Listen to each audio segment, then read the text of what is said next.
means you all will need, which means you all need to accept that box that just popped up. Thank you so much for that. If you do have questions as we're presenting, we have a pretty short PowerPoint for you all. Please type them in the chat, and toward the end of the presentation, we'll come back to those as appropriate and try to answer as many as we can.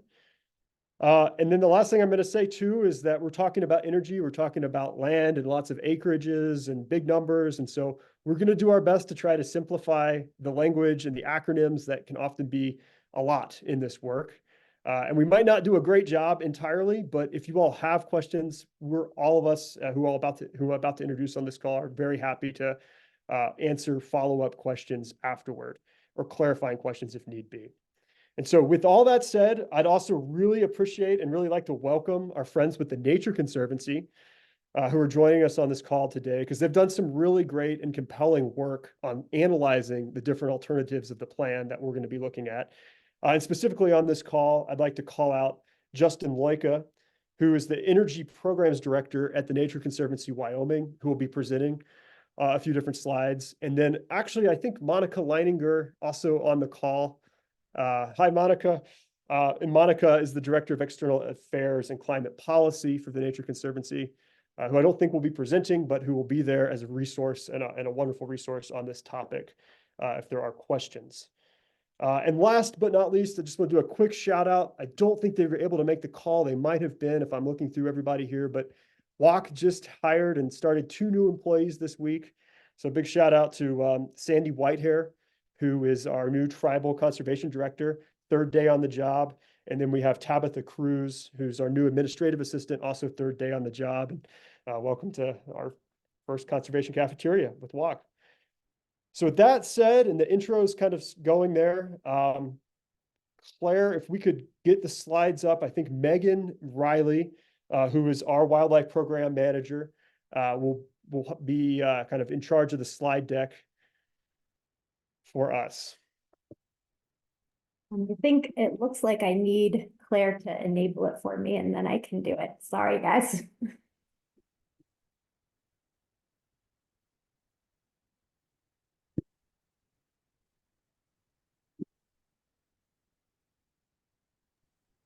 Are you good now?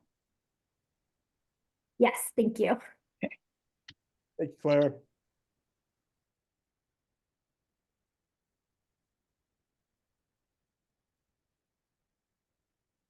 Okay, all good? All good here. Thanks again, everybody. Starting our presentation here on the Western Solar Plan.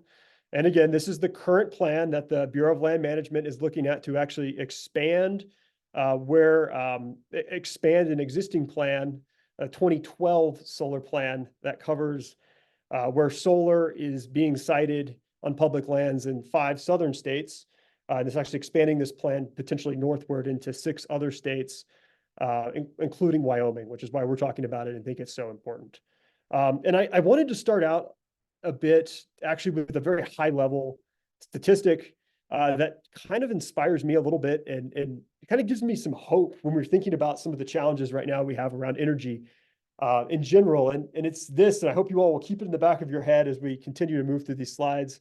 And that's that there are over 173,000 terawatts of solar energy striking the Earth continuously.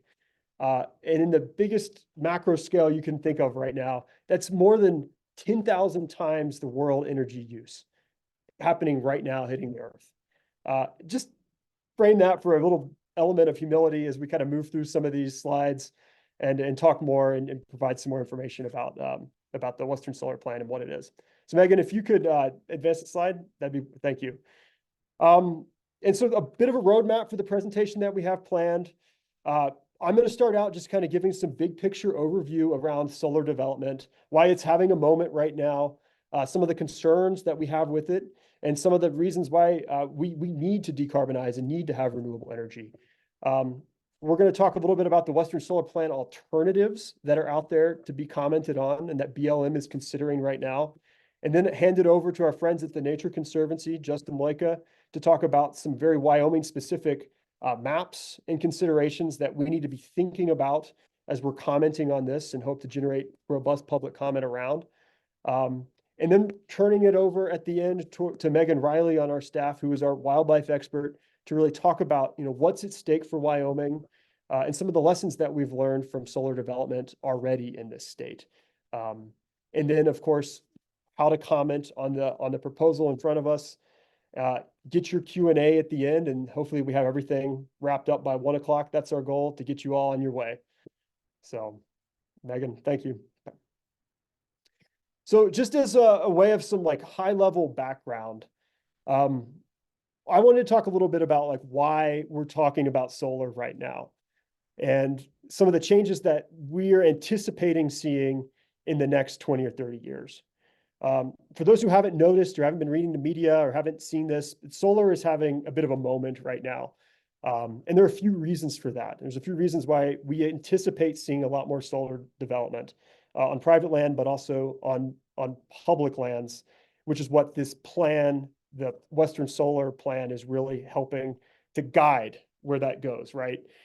And the big reasons that I would line out for you that are actually discussed in the plan, but that are worth mentioning at a high level are the cost of solar energy has declined enormously in the last decade, somewhere on the order of 80 to 90%, making it just much cheaper to have solar energy than other forms of energy. It's very cost competitive with almost every other form of energy, if not cheaper at this point. There are some major efficiencies, increases in efficiency that have also happened over that period of time, which is one reason why we're starting to see more demand and more projects pop up further and further north you go, even up into Montana and Canada, which the original solar plan of 2012 was really focused on the high concentration of the very solar, a lot of very solar rich, get a better term for that, states in the Southwest that have a lot of solar energy. Because of increases in technology and efficiency, we're seeing that trickle north and that demand there. And then two other reasons I think folks are probably knowledgeable about, but we really are seeing a growing demand around low carbon energy, and that is to address concerns around climate and needing to decarbonize. And renewable energy is at the current moment really the cheapest way to do that with technology that is readily available now. And so we're seeing that demand take place in other states. 30 other states in the United States right now have renewable energy portfolio standards, policies that are incentivizing renewable energy development and procurement. Wyoming is not one of those states. We talk about that for a lot of reasons. But we're seeing that demand. And the final piece, and this ties to that third bullet point I just mentioned, really is around federal tax credits, and specifically with the Inflation Reduction Act of 2022.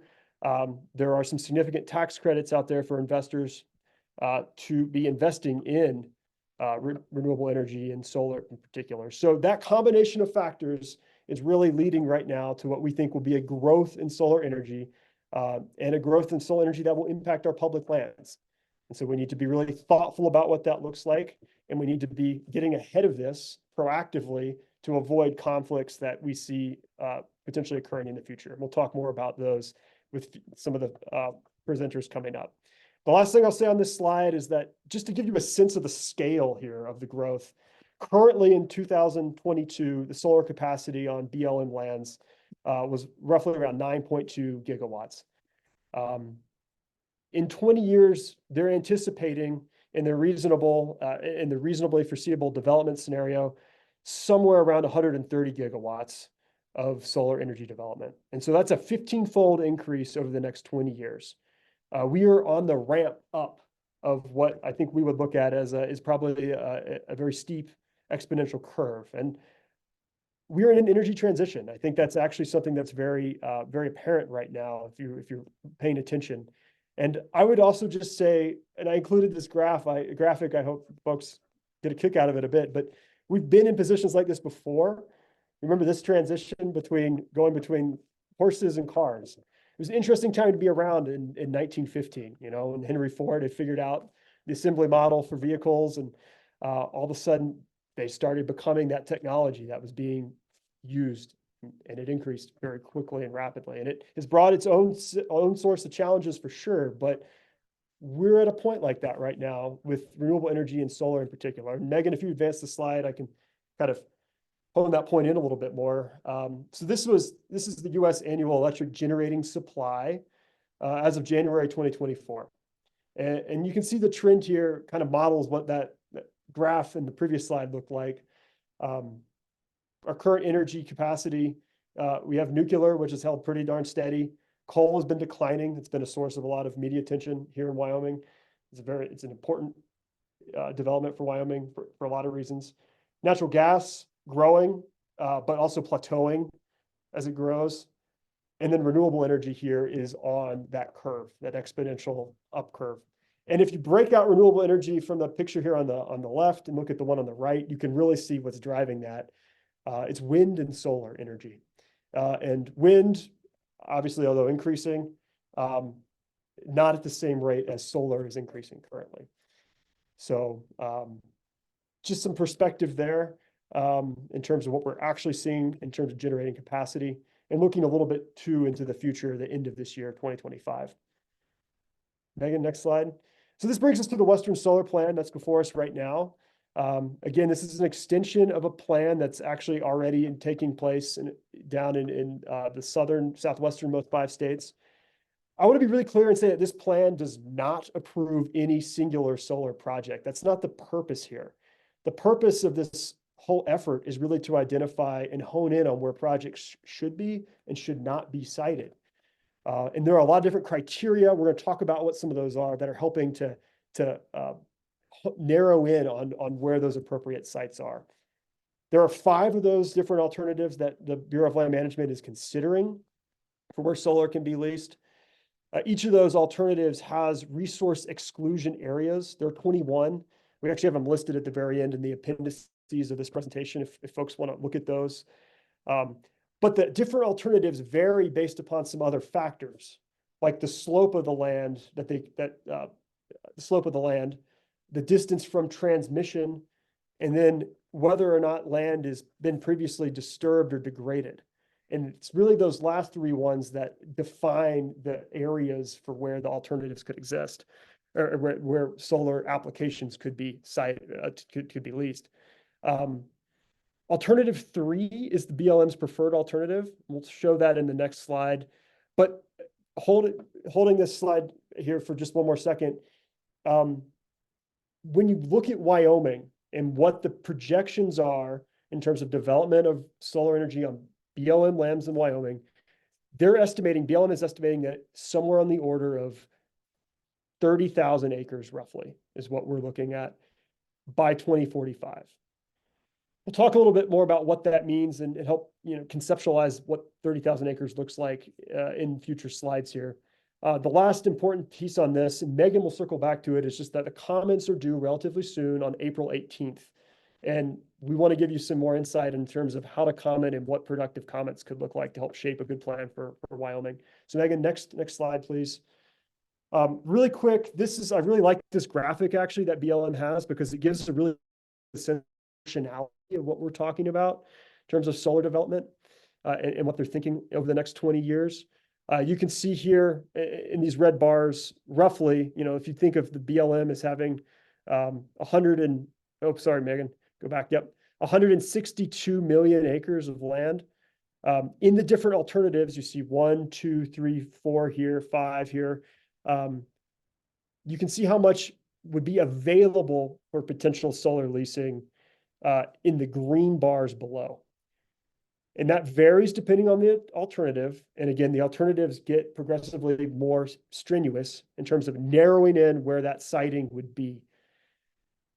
In alternative 3, BLM's preferred alternative, somewhere around 3 million acres of land would be available for potential solar leases in Wyoming. If you look at the most restrictive, the most prescriptive, I would say, of these alternatives, alternative 5, it's about 1.4 million. Importantly on this, the amount that BLM is projecting solar development will occur is not changing. That's 700,000 acres is what they're projecting they need based upon really Department of Energy studies that have looked at what needs to be developed in order to decarbonize the grid.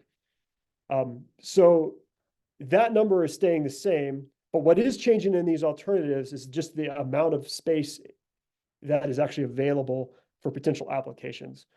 So it kind of would restrict what developers are able to apply for in areas that they'd be able to apply for, but not really change the overall outcome is what they're in terms of development on the ground. Megan, if you could go ahead. And this kind of ends my big picture piece before I hand it off to Justin here. But at the highest level, what does this mean for Wyoming? Really important question for us to consider. Wyoming could have between 1.4 and 5.4 million acres of BLM land available for solar leasing. And for context, we have about 18 million acres of BLM land in the state. The reasonable development scenario for Wyoming is plus or minus 27,500 acres, just call it 30,000 acres by 2045. This is a really important bullet point, this next one, which is that we would anticipate this actually being somewhere on the order of 1 to 2, maybe a few more 1 to 2 dozen projects. And that's a very rough estimate. It's a very coarse estimate, but as we've looked at the size of these actual projects that are being proposed, they're fairly large in their acreage. And so it doesn't take that many projects to get up to that development size of 30,000 acres. And I would like to flag that because I think it's a really important thing as we think going forward. There's actually a fair amount of opportunity for groups like ours, conservation groups who have concerns, to weigh in at each individual project along the line. We're talking about maybe having to weigh in at 20 or 30 projects over the next 20 years versus the current system that we have when we think about other forms of energy leasing, where it might be, you're talking hundreds, thousands of actual applications and wells, for example, for oil and gas. So it's a different kind of system that's going to be set up in the future when we think about these large scale energy projects, utility scale renewable projects on public land. And then the last 2 points I have here are that project specific siting considerations are something that we must continue to follow and track, and we'll have opportunities too as these projects come online. And then even in alternative 5, which is the alternative that's most prescriptive, it's the one that I think both WAC and the Nature Conservancy are in alignment on. We still think that there needs to be more protections in those alternatives to ensure that wildlife habitats and migration routes are being protected. And we're going to talk about what those look like, and we're going to be encouraging you all to comment to help promote those. The last thing I'll say, and then Justin, this is all you, is that we really do have a neat opportunity. It's a rare opportunity in our conservation work to be very proactive and reduce the amount of future conflicts between energy and conservation. And that is what this plan is. It's really good in that regard. So often our work is defined by being reactive to circumstances and policies we really didn't have any control over. And this is an exception to that, and a really neat opportunity for us to be weighing in proactively to reduce conflict. And so with that, Justin, I'm happy to turn it over to you. Thank you so much, TNC, for really lending your technical analysis here to the alternatives we have for Wyoming. All right, thanks, John. Appreciate everybody being here today. I want to note a couple things before I get started.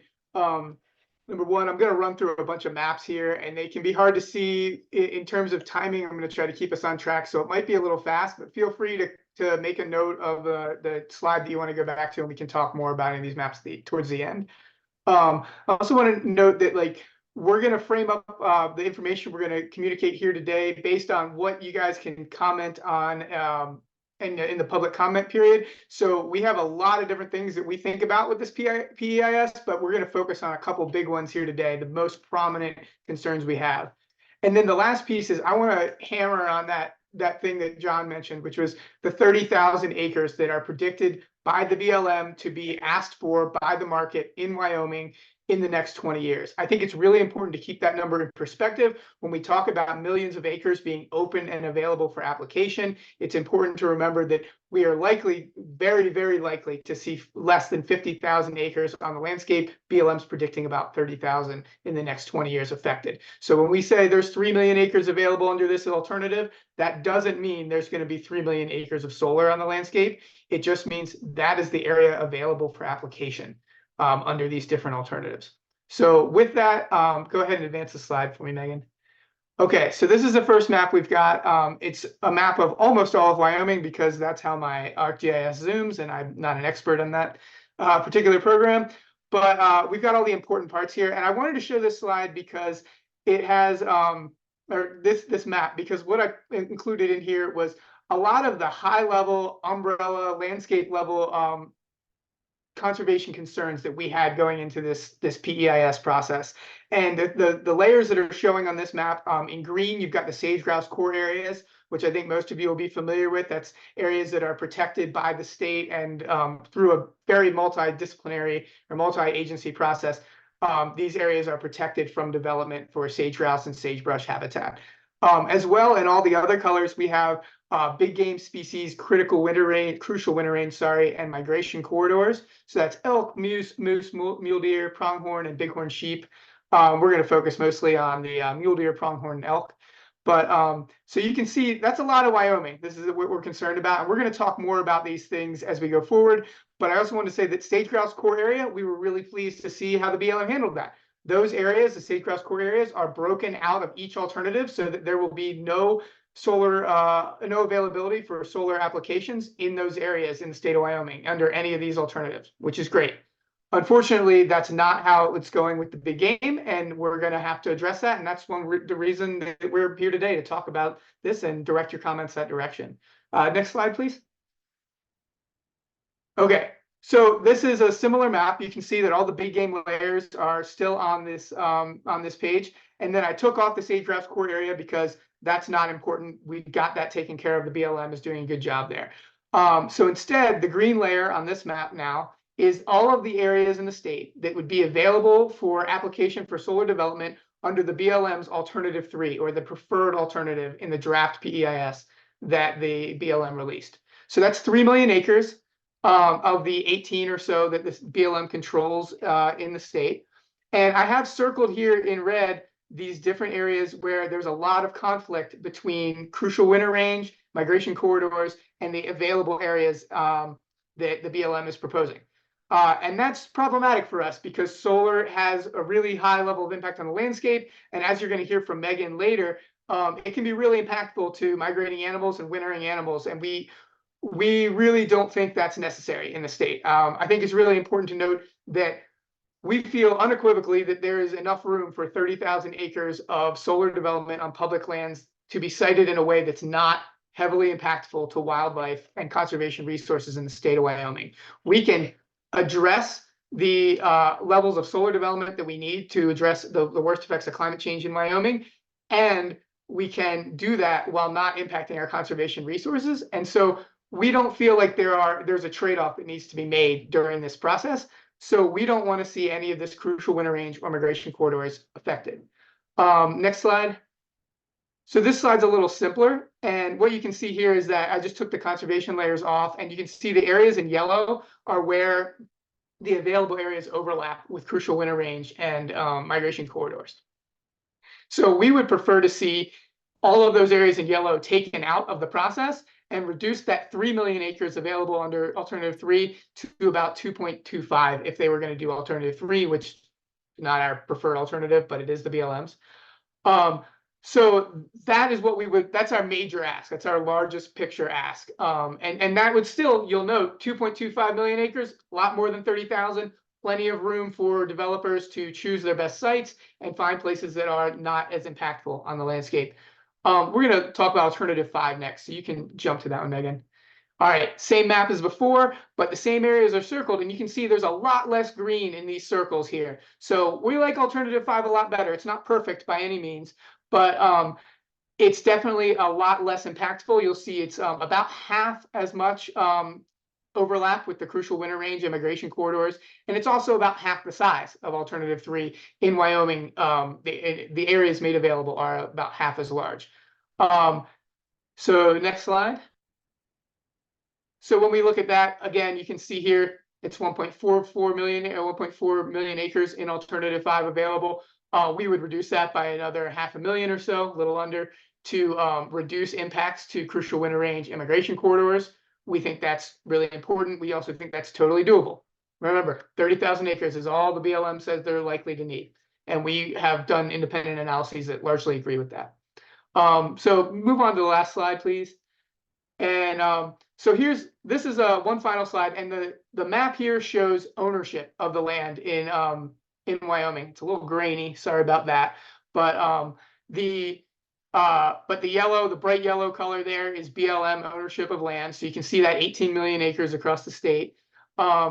And then in the dark red there, what you're seeing is alternative 5 minus the areas that are overlapping with those conservation resources we've been talking about. So it's a little under 1 million acres available. There are complexities with what alternative that TNC or other groups would support based on how these things would land in other states. But for the sake of Wyoming, alternative 5 has plenty of room for all the solar energy that would be needed, while if we take out additional lands from that can protect the crucial winter range, protect the migration corridors and other resources, but that's the primary focus. We can have plenty of land for that solar development while reducing impacts to conservation resources. And that would look something like this. And you can see it's focused on that I-80 corridor in the southwest, with a little bit here in central Wyoming and a little bit of scattering in the northeast. I think that's all I have for now. Happy to answer lots more questions, but I'm going to pass it to Megan to go into some more detail on your comments. Thanks so much, Justin. So as we saw in the previous slides, there is plenty of big game habitat in Wyoming that we care about. And as Justin alluded to, I want to just dive in a little deeper and talk about why we care about this habitat and what's at stake when solar development happens in important habitat that big game species are relying on. And as an example, I thought we could look at the Sweetwater Solar Facility as sort of a case study. And for those of you who aren't familiar, this was Wyoming's first, and I believe currently only, solar facility on public lands. And the map on the right side of your screen there, you can see the solar facility. It's just a little bit northwest of Green River, and there's a bright red diagonal line going down there. That's County Highway 372, and it cuts right through the project. And so there's solar panels on either side of the highway there. Now, this is a multiple use landscape. It is down in the checkerboard close to I-80. It's not a pristine landscape that hasn't been impacted by industry in the past. There's gravel pits nestled up really close to this facility. There are trona mines scattered around that you can see from the highway. So it's not an area that you would think there shouldn't necessarily be development there, because it is a working landscape in that way. However, it's also an area that's right smack dab in pronghorn crucial winter range, and there's a known travel corridor that overlaps exactly where this solar facility is. And I don't know how well you can see on your screen, but on this map, the Sweetwater Solar Facility sits on top of this really flat plateau, and then it has steep drop-offs on either side. And the facility actually spans the breadth of that plateau from side to side. And that plateau is right where pronghorn were traveling before this facility was put in place. Of course, these concerns over habitat conflicts for pronghorn were raised during the public comment process when this solar facility was being planned during the NEPA process, but the project went through as proposed. And luckily, there were radio-collared pronghorn that were monitored before construction and after construction, so we can get a real-world example of what a solar facility can do when it's placed in important big game habitat. So here, I want us to just focus on the top part of that graphic, boxes A and B, to see what the collar data from these pronghorn showed us at the Sweetwater facility. What we saw was over the footprint of the project's area, it was total habitat loss for pronghorn. On the upper left there, all of those purple dots are locations of collared pronghorn before the facility was built. And on the upper right, all the orange dots represent locations of pronghorn after construction. And as you can see, the area where the solar panels got put in is a complete removal of habitat for pronghorn. And this is to be expected, right? Solar facilities are mandated by law to have fencing at least 6 foot high, and that's for protecting the grid and liability purposes, but it also makes these facilities completely impermeable to large bodied mammals such as pronghorn, mule deer, and elk. But that's not the whole story. If you look at the bottom two squares, C and D in this graphic, you can see that there's also been habitat avoidance that occurred beyond the project's footprint. So on that lower left-hand square, all of the purple, that was high use range used by pronghorn before Sweetwater Solar was constructed. On the bottom right, all of the orange is high use range pronghorn are using post-construction. And as you can see, the area that they have stopped using extends 1 to 2 to 3 kilometers beyond that solar facility's footprint. And so it can have a larger effect than you might expect when you're just looking at the map of where a solar facility might be proposed. And this is similar to some other kinds of energy development and results we've seen from collared animals in other parts of the state of Wyoming.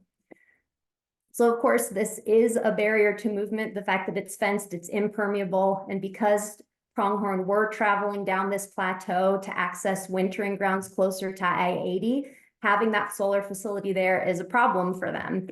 And there is also some poor design features on this solar facility that led to pronghorn mortalities in the winter of 2019. It was actually an early year for snow, and a bunch of pronghorn from Opal who are used to coming down this plateau to get to their wintering grounds, they ran into a solar facility. And so some of them did migrate around the western edge of that fence and avoid too many problems beyond being pushed around and going somewhere that they might not have wanted to go. But about 1,000 pronghorn actually went right down Highway 372 on the highway. It's heavily trafficked, 70 miles an hour, and it was a really dangerous situation for the pronghorn and motorists. And unfortunately, several pronghorn panicked and ran into right-of-way fencing and died. So this just illustrates that it matters where we put these projects. And unfortunately, there have been fixes proposed to make that area along the highway less dangerous for pronghorn and motorists. And those were proposed a few years ago, but they have yet to be implemented. So again, we want to make sure that if a solar facility is built, we have to get it right in the planning phase, because it's very hard to change things once these facilities are built and on the landscape. And I think that the Sweetwater Solar Facility just underscores the need for proper siting and the fact that we want to keep these kinds of developments outside of critical habitat for big game, because it's just not a conducive type of development for big game to thrive if it overlaps areas that they're relying on. And we can expect to see demographic effects in terms of herd health and herd numbers. All right, so I did want to talk a little bit now. We've talked about what's at stake.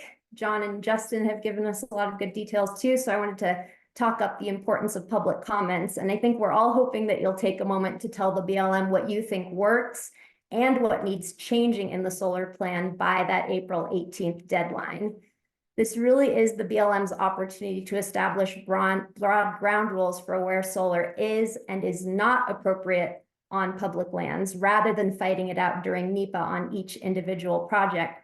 And as we saw with Sweetwater Solar, you can have conservation conflicts raised during the public comment planning phase during NEPA, and a project could still get through. So I think it's really important for the BLM to be thoughtful and be as prescriptive as they can on this programmatic level, rather than relying on individual field offices and NEPA processes to catch all of the conservation conflicts that we can expect and are predictable. So this draft is a good start, but we don't believe it offers sufficient protections for Wyoming's lands or wildlife. And it's really up to all of us to demand the stronger conservation measures in the final plan that we would like to see for Wyoming. And so I hope that we can all help the BLM improve this plan to better serve Wyoming. And for those of us who are residents of the state, our voice can have a big impact, and our knowledge of the conditions on the ground can be really valuable in crafting detailed comments. So as far as a little bit of guidance about comments, one thing that we will be putting in our comments is that we believe selected alternatives can and should vary between states or geographic region. I think right now, as drafted, the plans preferred alternative is that alternative 3 that's a little bit more permissive. It has more acres open. And that might be appropriate for some states, but for other states, we believe that alternative 5 that's more prescriptive and conservation oriented can be a good option. And as John and Justin alluded to, we believe alternative 5 is the best fit for Wyoming. There is plenty of acreage available for industry under that alternative. In fact, the BLM would have 50 times the amount of projected acreage needed under alternative 5 relative to what industry is going to be asking for. We also believe that exclusion criteria for big game habitat needs to be strengthened. As written right now, there actually isn't any direction through this solar plan that addresses big game habitat. It relies entirely on underlying land use plans. And in the state of Wyoming, we have 9 field offices. Only 1 field office actually addresses big game habitat in relation to solar development. So we have plenty of data about what habitat is important. We've seen from Sweetwater Solar that solar development can be very problematic for big game. So we believe that crucial winter range and migration corridors need to be taken off the table. And as Justin showed, there's still plenty of acreage available, even if that happened under alternative 5.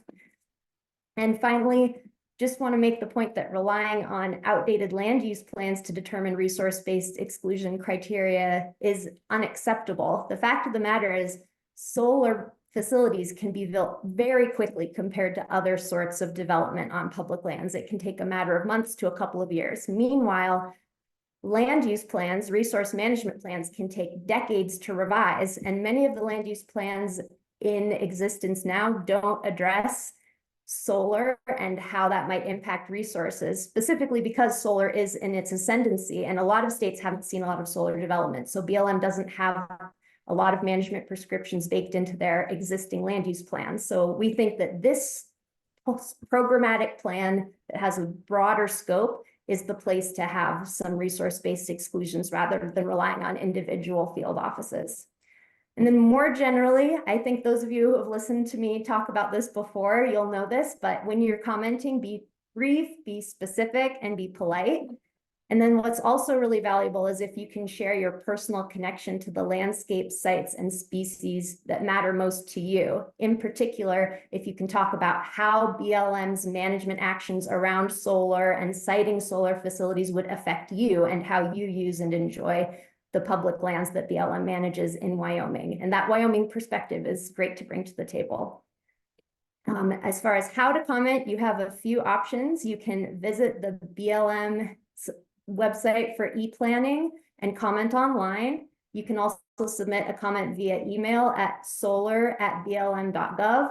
Or if you're old school and you want to write something out longhand and sign it in ink at the bottom, you can send something through the mail to the Bureau of Land Management in Washington, D.C. And again, the deadline to comment is April 18th. So good thing to just check off your list and get it sent in. And we'll be sharing some more resources and tips about how to write public comments via email since you signed up for this Conservation Cafeteria. So with that, I will open it up for questions. Great. Megan, Justin, thank you both so much. Yeah, we have actually ended almost perfectly on time here for some Q&A. And I think the best way we can do this actually is just, there are some questions in the chat. We'll try to answer those in the chat. But with 42 folks on the call, if people just would like to raise their hand if they have a question and ask it. And we'll do our best to decide who on our team here is the best to answer the question and try to get you a good answer. And I would also just say that to Megan's last point there, we will be sending around a link to this Conservation Cafeteria so folks can watch the recording, as well as some talking points to consider when commenting that reflect what's been discussed here from our perspective. So you can anticipate that shortly here in the next few days. And so with that, do folks have any questions? I can't seem to find a thing where I can raise my hand on my old computer. Can I just blurt one? Can you hear me? Yeah, Susan, you could just go for it. But for everybody else, it's go to reactions. And I think you can just, raise your hand is one of the functions there if you have it. But Susan, let's hear it. I just want to say that seeing all this, I'm reminded of a Welsh war poet, Edward Thomas, who wrote some beautiful stuff about land and landscape. And what he said that I always remember was that he didn't so much believe in God, but he did believe in the landscape. And I just wanted to share that because if we can do this and preserve Wyoming. Thank you for sharing that, Susan. It resonates.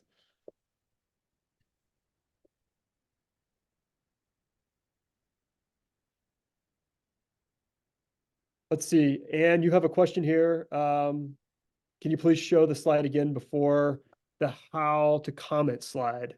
Megan, if you could pull that up, we can get to Anne's question.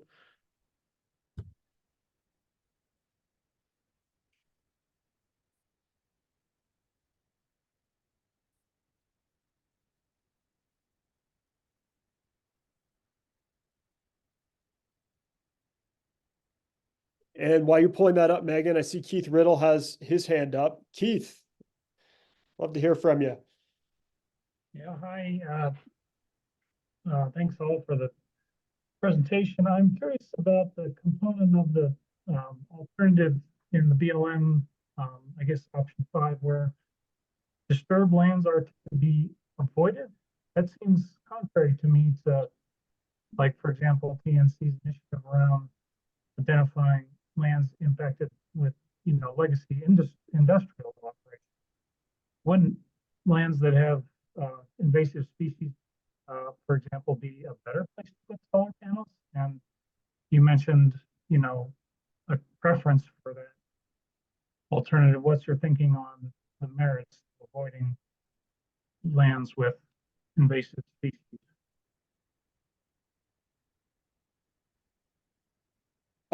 Justin, do you want to take that? I can too. I mean, yeah, I can speak to it a little bit, John. So, Keith, alternative 5 actually, and alternative 4, as a matter of fact, they prioritize building on those disturbed lands with invasive species or with legacy industry impacts. So it's kind of the opposite. I know it's phrased a little funny in there because some of the conditions on each alternative are avoidance and others are focused on. But yeah, in alternative 5, there is a requirement that they prioritize areas that are previously impacted by industry, by invasive species, or other types of habitat disruption. And we do take some issue with how they calculate that, but by and large, we're supportive of that concept for sure. Okay, that makes more sense. Thank you for clarifying.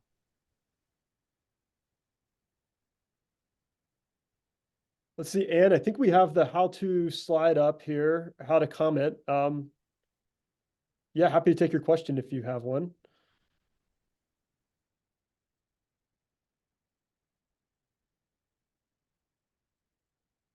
And if not, no worries.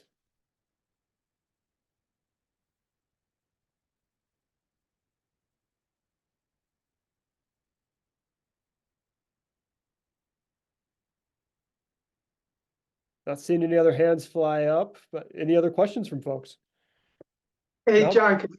John, could you ask Judith to clarify what she's getting at in her question there early in the chat? Because I'd be curious to hear what she's looking for from that. I understand. Yeah, perfect. Judith, yeah, if you have, we see you have a question in the chat early on. I did. And one of my questions is how resources are compared with solar providing more now, fossil fuels less. Are solar's providing more comparative to fossil fuel before a lot of the land locks went into effect? It's a time frame. Mhm. Okay,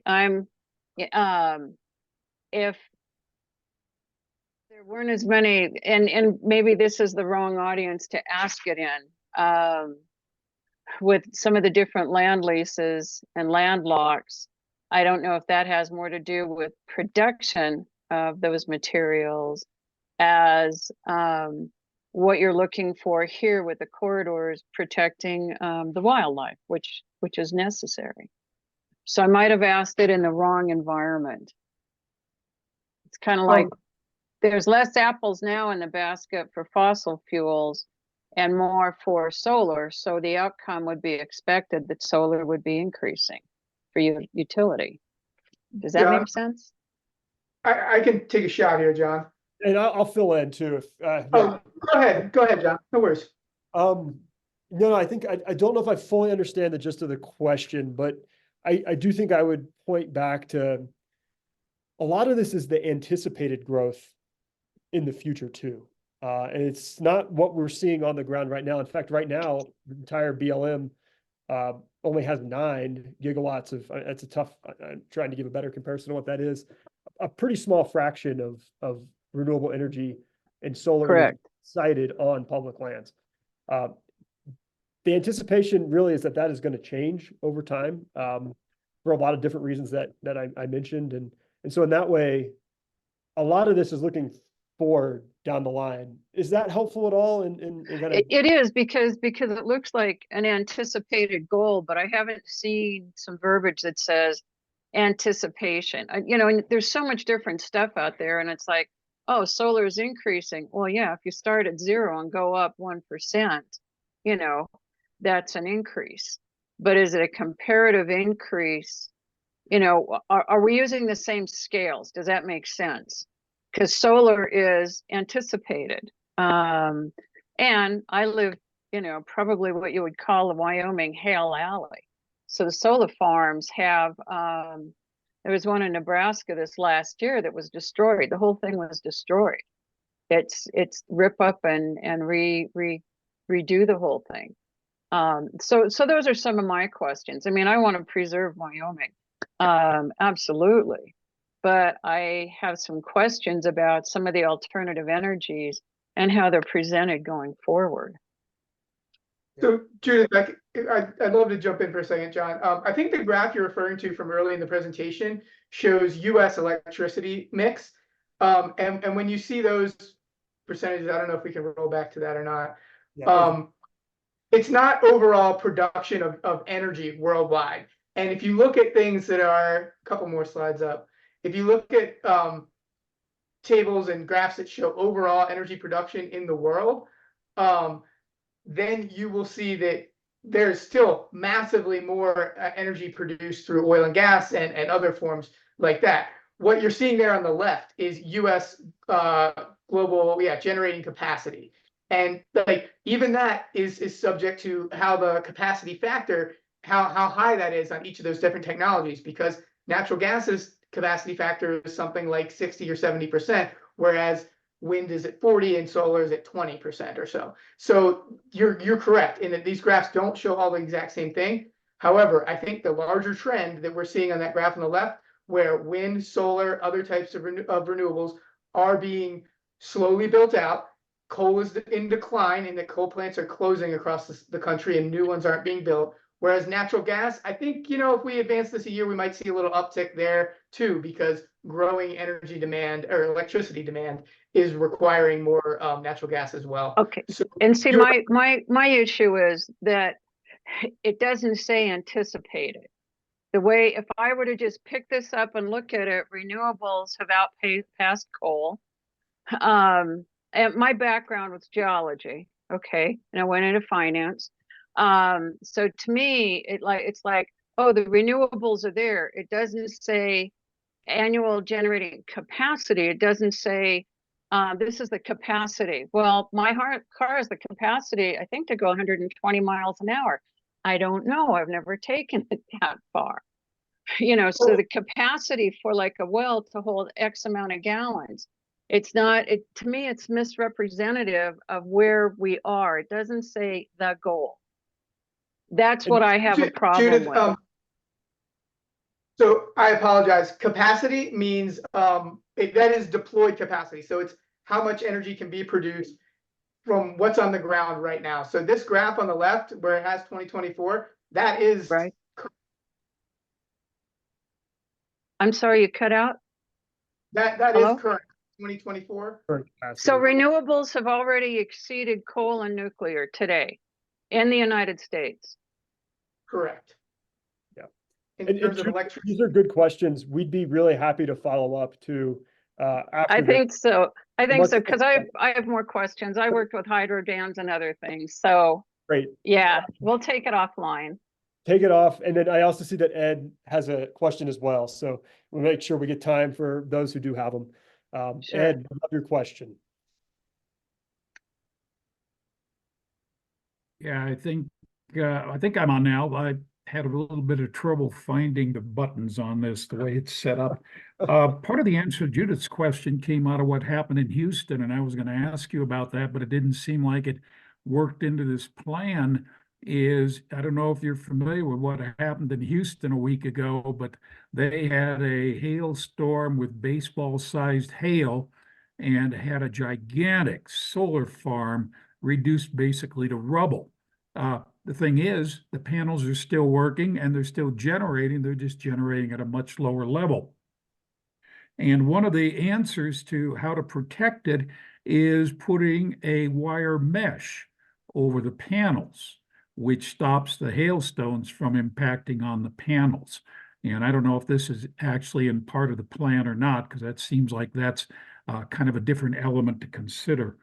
The question I'd asked earlier, though, was about agrivoltaics, where you raise the panels 6, 8, 10 feet above the ground.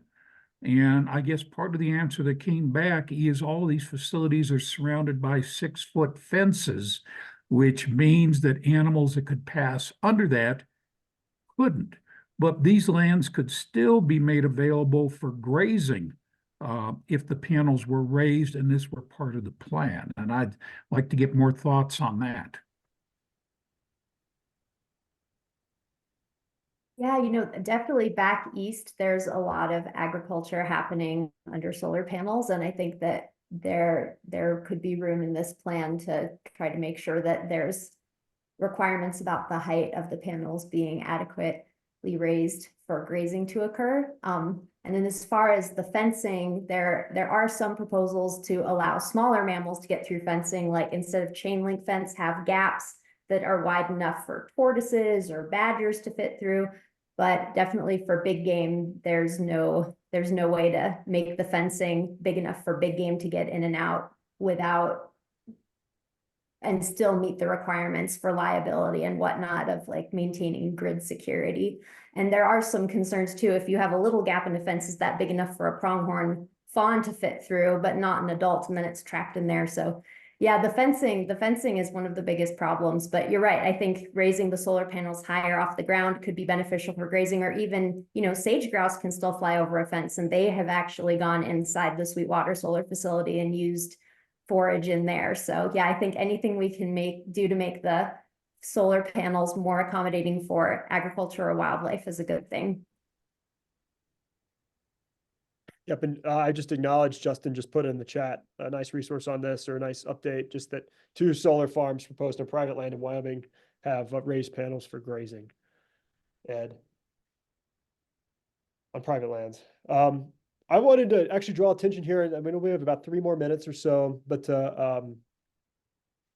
Charlie's question, and Justin, you actually might be able to answer this the best if you see that in the chat. In other words, how does the difference in the restrictions between alternative 3 and alternative 5 affect the most desirable areas from an economic perspective? Yeah, I can talk to that, John. And Charlie, it's a great question.